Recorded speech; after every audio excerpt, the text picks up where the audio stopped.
This is the Lone Crater YouTube. We hope this video helps. You start by finding the source. Open Settings and go straight to Apps or Notifications.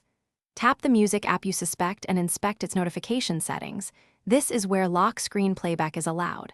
Once done, make sure you revoke Show on Lock Screen or Media Controls. You do this because Android exposes player controls through notifications. Removing that permission stops the lock screen widget. If multiple players exist, repeat for each so you remove every possible controller. Next, you disable the controls in two places: the app's own settings and Android's notification access list. Open the app info page and force stop it, then disable notifications or the specific Show on Lock Screen toggle. Make sure to revoke notification access under Special App Access so the player can't push media controls.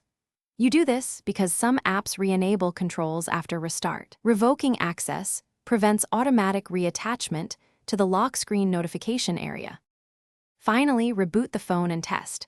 Play media, then lock the screen to confirm controls are gone. If the widget persists, uninstall or disable the problematic app entirely. This removes its notification channel. As a last troubleshooting step, boot into safe mode to see if a third-party app is injecting controls.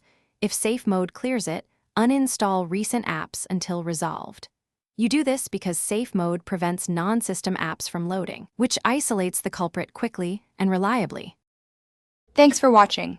Consider subscribing if we helped you.